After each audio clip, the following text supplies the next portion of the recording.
All right, so today we're gonna go over how to do drilling with the vertical mill. So what I'm gonna do is actually I'm gonna drill a hole on this piece. So first thing to do is set it up on the vise, right? So as you all know, we need to find the parallel plates for it. So we get the parallel plates that would work for my piece on the vise. All right, so when we're drilling, we have to make sure that that we see it correctly, right? So I can see there's a lot of burrs on this side, there's no burrs on this end, so that's what I'm gonna put against. So I don't have to deburr it, I can deburr it later, just to save time, right? Okay, so I'm gonna push it all the way down. All right. So imagine if I stick out my piece like this.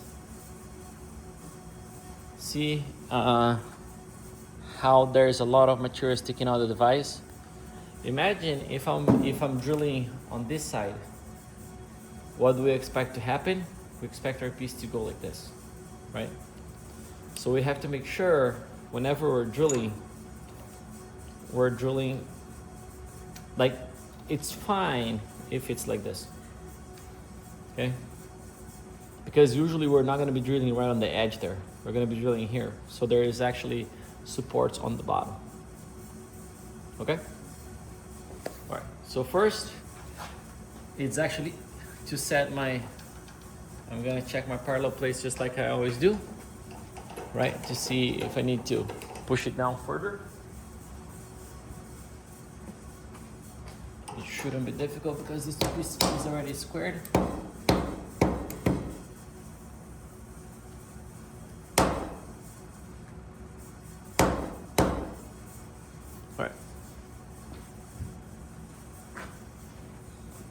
All right, so now what do we need? If we're gonna be drilling, we need a chuck, right? So I'm gonna get my block to the side, and I'm gonna install the chuck. Right on the station there, we have the chuck, which is gonna hold the tools that we need to use. We're gonna put it in there just like we did and I'm gonna screw it by hand.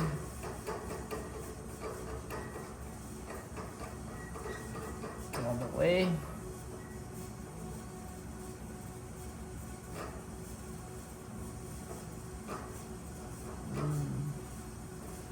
A little bit more.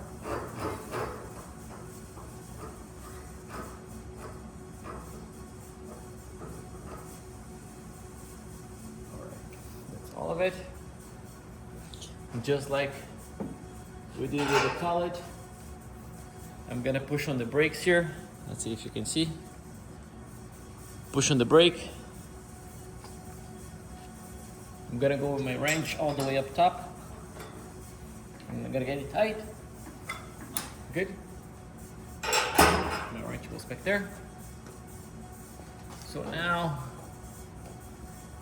I'm gonna lower my block.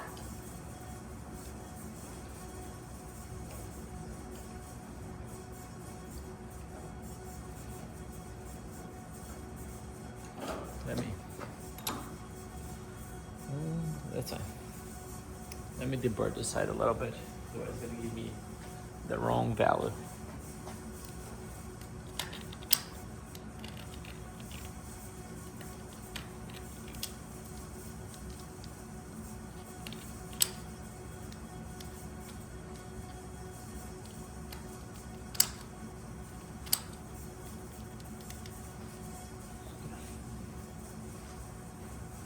All right, so the first thing that we're gonna do is for us to find the exact point that we're gonna drill, we have to find the edges, right?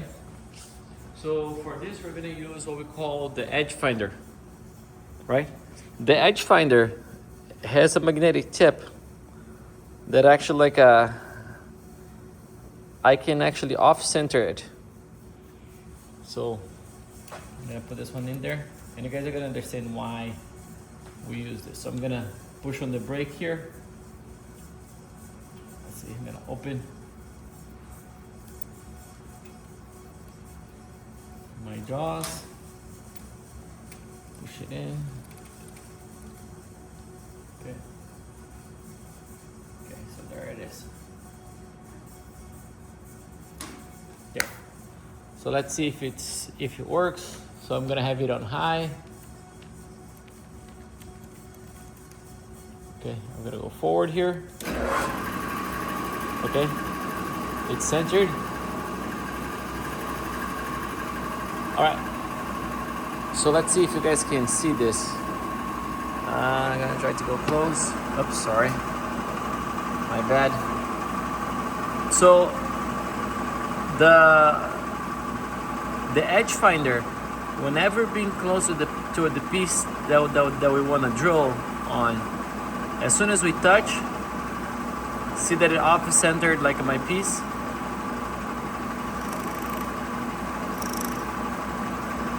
So as soon as we touch it, we will know that we're touching it, right?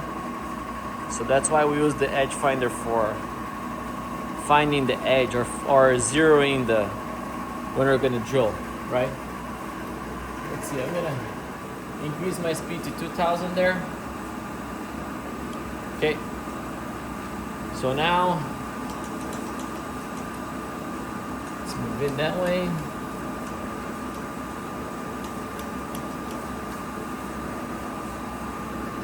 Gonna move in this way.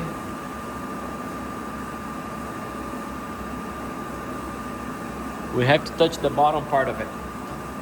Go down. I'm gonna have to drill anyway, so I'm gonna go down all the way.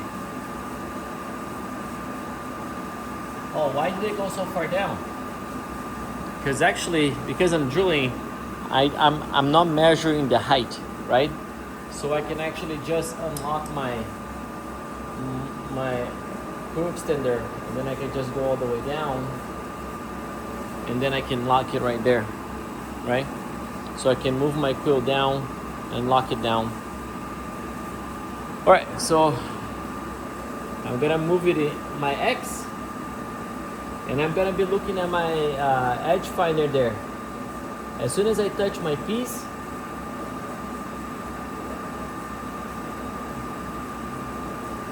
it goes off center. Let's see if you guys can see this.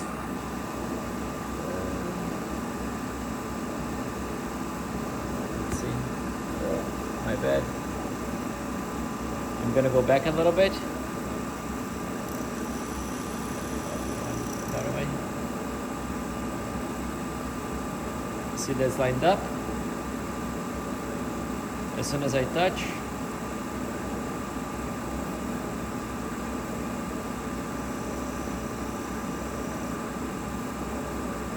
touch,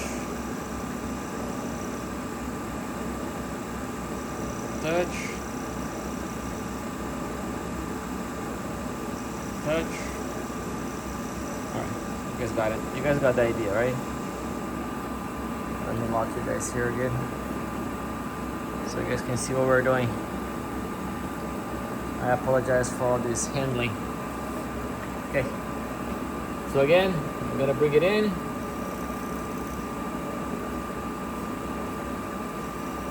And then I can zero my X, right? So imagine that now we're looking at our block, right? I came on this side, I touch it right there, and I did X equals to 0, right? So this is X, and this is Y, right? So now what's left for me? I'm gonna come from the front.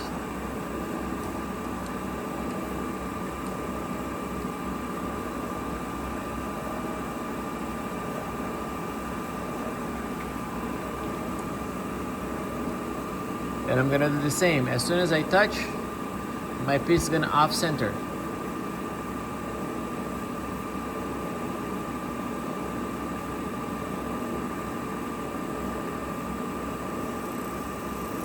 Okay, Let's see if I got in the right spot.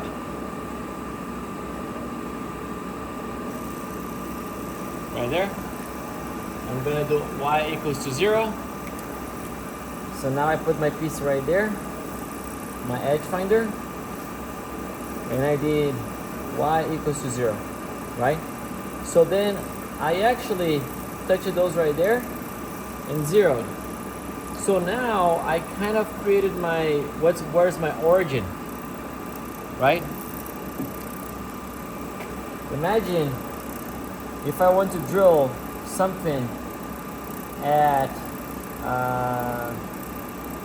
let's say I'm gonna have a 1/2 inch hole. My center is gonna be 1/2 inch from the side and 1/2 inch from the side there, right?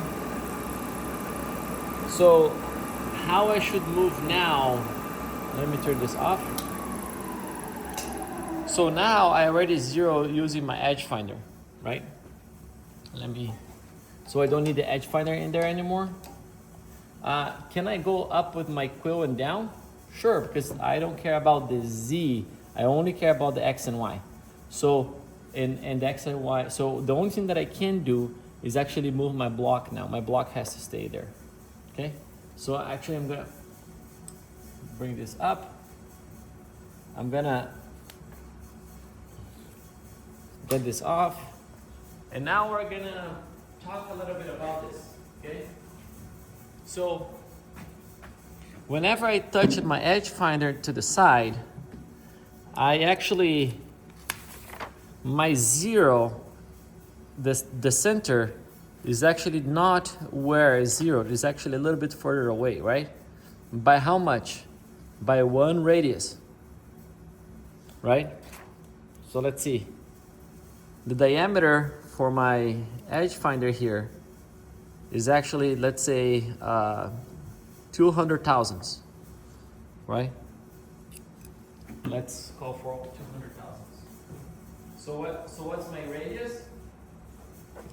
My radius here, I'm gonna just define it as R, right? R. So if I have to move my center to be at 0.5, how much do I have to move in X? I have to move X equals to R plus the 0.5, right? Good. And R is 0.1, right? Because we measured the diameter and it was like a 0.2. So we would have to move 600 thousandths in X, and because the radius is the same, and I have to move the same 1/2 inch in Y, we would have to move like a 0.6 in Y, right? So that's what we would have to move on our DRO right here, okay?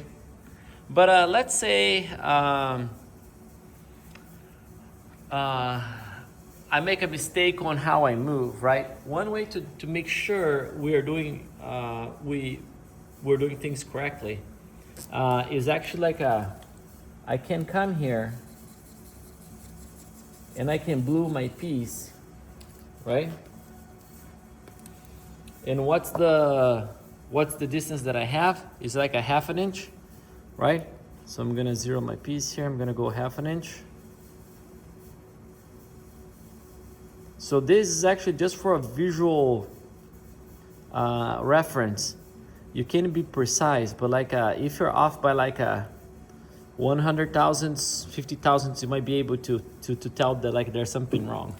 So what I'm gonna do is I'm gonna touch here on the side, and I'm gonna put like a little scratch on my piece there.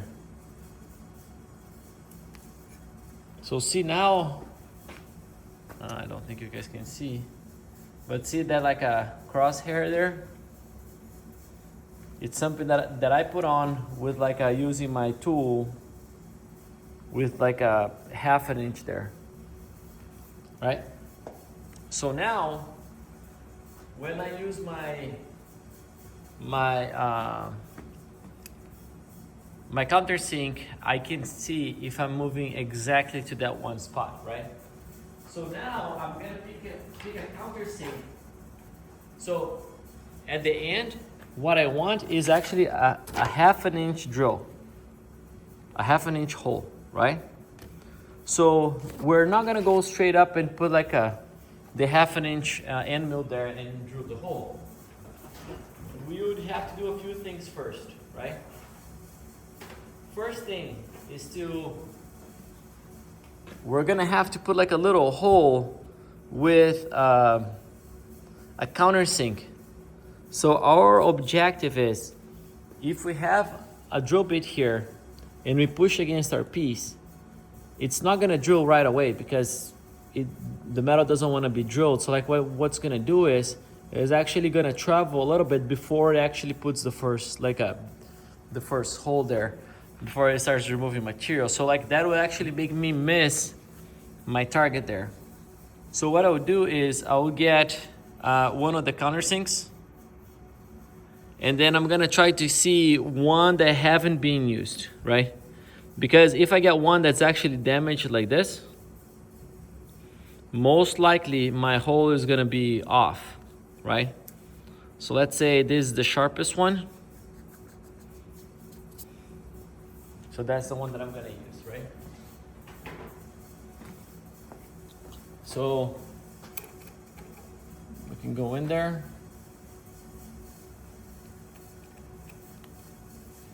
Open.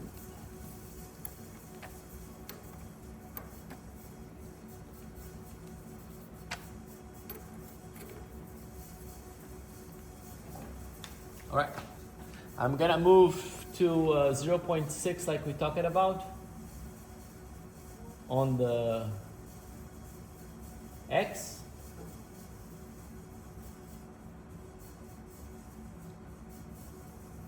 Almost.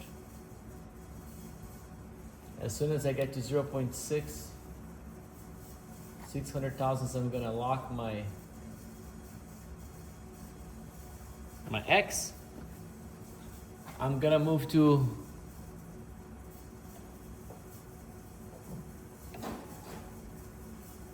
0.6 on my Y.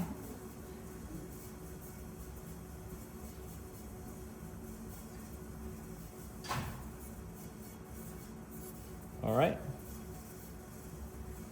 And then now, just to double check if my crosshair was correct, if my position is correct, I can come all the way. And as I said, this is just I'm exactly where I should be, right? So this is just like a visual double check, you know? So the first thing that we wanna do is we wanna put like a little hole with my countersink there, right? Just so like whenever I go in, I make sure I go in on the exact spot, right? So after I go with my countersink, and my countersink, I'm gonna use the 2000 RPMs just like we were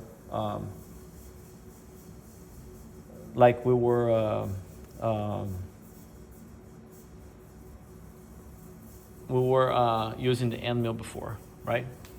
So after I put my hole there, so now see I can actually lower and make my cut. So now I'm not gonna move my X and Y anymore. I'm fine using my Z. So if I have to move my piece out of the way, I'm just gonna have to lower it all the way, okay? So now, yeah, let's do the work, I guess. So I'm gonna go forward.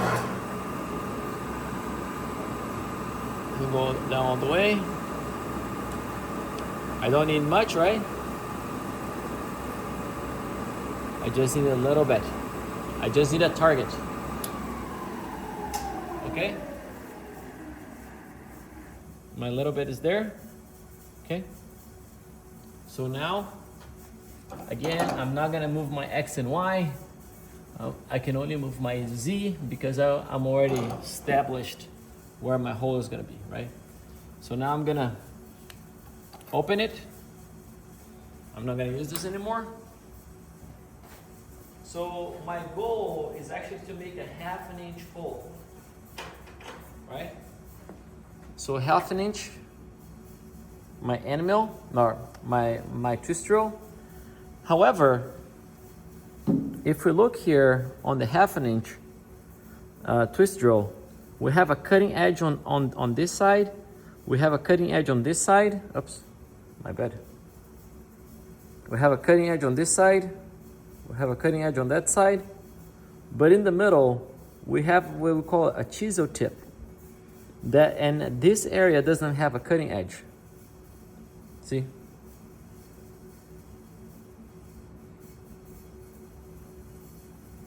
I don't know if it's gonna focus on it. But so I first have to make a hole with a diameter that's actually bigger than the chisel tip of my twist drill that I'm gonna use next. So what I'm gonna do is, let's say I'm gonna get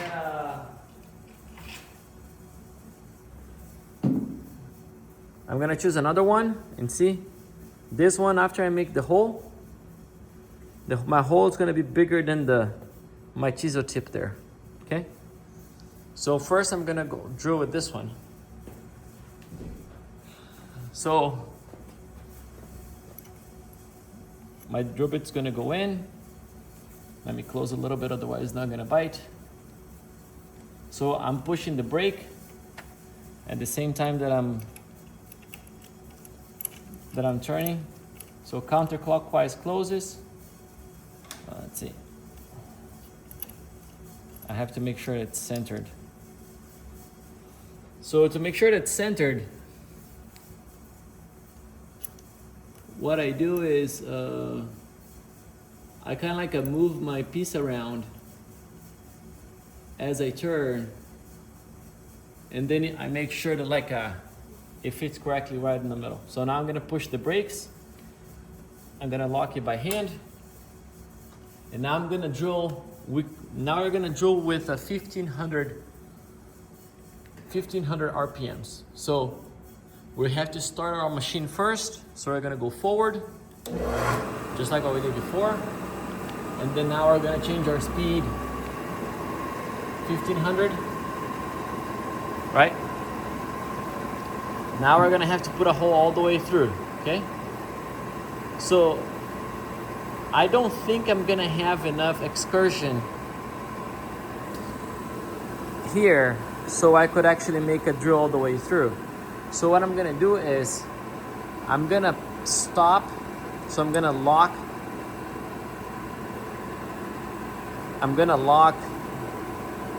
my quill position there. And actually what I'm gonna do is I'm gonna raise my Z. So let me put it there. So now I'm gonna raise my Z.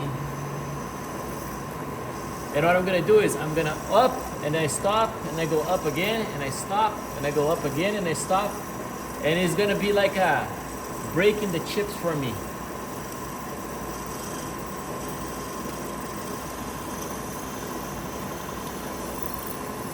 We don't wanna make very long chips, right? So let me see. I think I'm all the way through.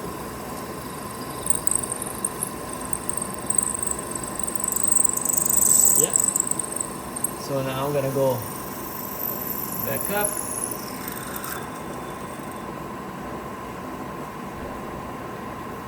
I'm gonna stop it. All right. I'm gonna move this. Be careful. Everything here is sharp. So now I'm gonna have to replace my twist drill. So what I'm gonna do to make it faster, I can just put it up. I'm gonna remove my twist drill here. And I'm gonna go in with 1/2 inch, right? But see, like, oh, I don't have enough room. So how I'm gonna do this? Remember, I don't wanna move my X and Y. So I'm just gonna lower my Z, right? Until I have enough space there, I have enough room. So let me open a little bit. To open, I push on the brakes.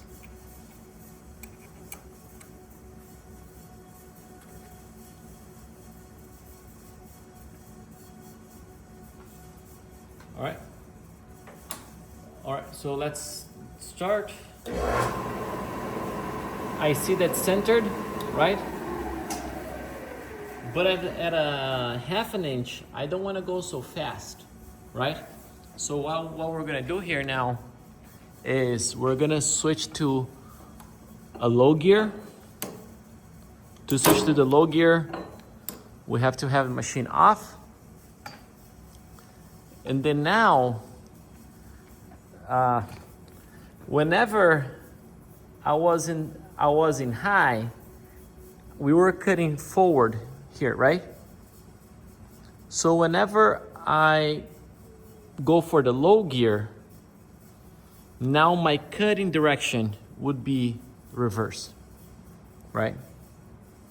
So you gotta pay attention to that, otherwise we're gonna break the drill bit, okay?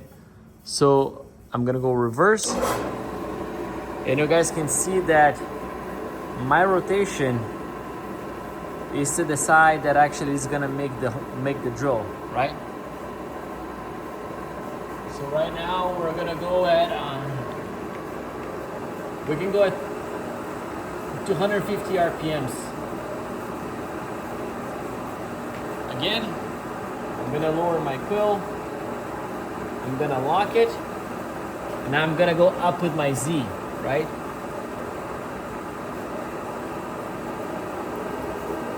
Remember, I wanna cut a little bit, wait, cut a little bit, wait, cut a little bit, wait, cut a little bit, wait, a little bit, wait. We wanna be making little chips. We don't wanna make a pretty one long chip, okay?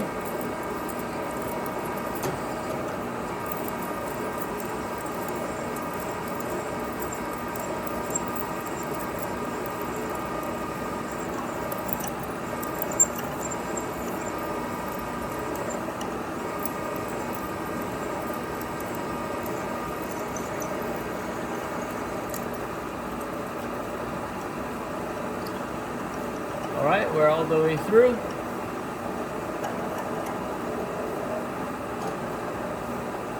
All right. Good. So what did we cover here today? We covered the use of the edge finder, right? Whenever I zero my X and Y, I still have to adjust for the diameter of my edge finder. Then before I move, I can have a visual direction for me if I just blew and I scratch the dimension that I want. Third is, for us to drill, we actually have to go through a few steps, which is, first I chose a countersink that didn't have the tip damaged. See like how this one is damaged? So this one wouldn't work, you know? So we have to choose a countersink to actually put our first hole there. Then we choose, the second thing would be choosing a drill bit that would actually make a pilot hole that should be bigger than the chisel tip. Should be bigger than the chisel tip of my 1/2 inch twist drill. Okay? After I position exactly what I want to drill, I lock and I don't move my X and Y anymore. So I only move my Z up and down, and I can use my quill position lock here if I want to lower this, and then I'm gonna making the drill actually with the Z, right? Good? I'm sorry this video didn't come out like I was moving too much my camera, but yeah, I think we will be good to use this for the class tomorrow, and then I can make improvements later. Thank you.